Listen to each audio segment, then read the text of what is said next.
Jam në Janin, këtë radhë kam vendosur të rri te Grand Sarai, është i vetmi hotel struktura komoduese kaq e madhe në Janin, realisht është shumë e bukur dhe në ditë dimri si këto me shi është perfekte sepse ke mundësinë që të shfrytëzosh dhe span, pjesën e pishinës dimërore, kur ti nuk mund të lëvizësh të bësh shëtitjen në liçen apo të lëvizësh gjatë ditës në qytet, por vjen vetëm për të mbaruar punë, është një zgjedhje ideale. Tani dhe e kanë zbukuruar për pjesën e Krishtlindjeve dhe është bërë shumë interesant i gjithë holli, dhomat dhe i gjithë hoteli në tërësi.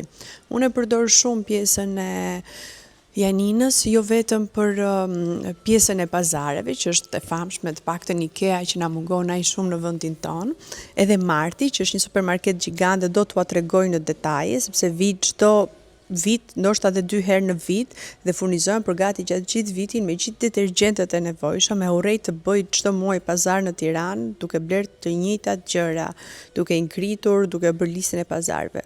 Këtu vi lodhe, më del shpirti 2 ditë për t'i bërë të gjitha gjërat që kam në listë, ama fle mendjen për muaj e muaj me radhë. Por mbi të gjitha, pse vi në Janin, nuk janë këto.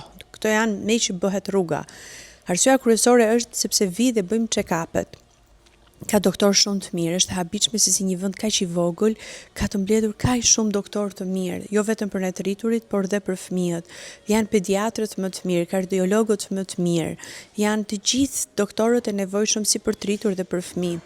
Unë kam marrë këshill nga doktor të ndryshëm që fëmia kur fillon aktivitetet sportive në një moshë të caktuar 4-5 vjeç, aty ku fillojnë dhe aktivitetet më intensive, ti bësh ekzaminimet e zemrës për të ditur gjendjen e fëmijës sepse ka pafund mistere dhe ne duhet të jemi të përgatitur dhe t'i paraprim çdo gjëje për të ditur se sa aktivitet sportiv mund të përballojë fëmia jot.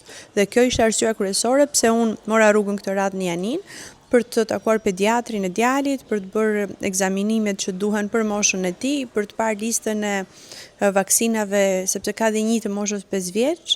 E mbasi të mbaroj këto të gjitha, do i rikthehem aty ku e nisa në fillim videon, tek pazaret, në pjesën e IKEA-s, Martit, dyqaneve që më duhen me radhë dhe këto blerjet para festave që duhen ato dekoret dhe detajet për çdo familje.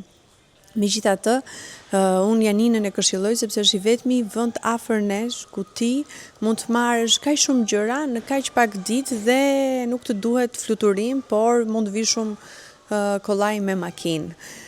Më vjen shumë keq që ne nuk i kemi këto facilitete në vendin ton, por gëzojmë që i kemi afër edhe diçka. Mos u habisni kur në për doktor dhe në për klinika t'ju kërkojnë të paguani cash, sepse do thonë e do cash dhe e ke minus 20% faturën për shkak se nuk paguan taksat, apo e do me faturë dhe të paguash taksat. Po, edhe kjo gjëja ndodh. Te ne ka filluar mos ndodhi kaq shpesh, po jo në Janin e gjem kudo. Megjithatë dhe për detajet të tjera, do vazhdoj që t'i ndajmë së bashku.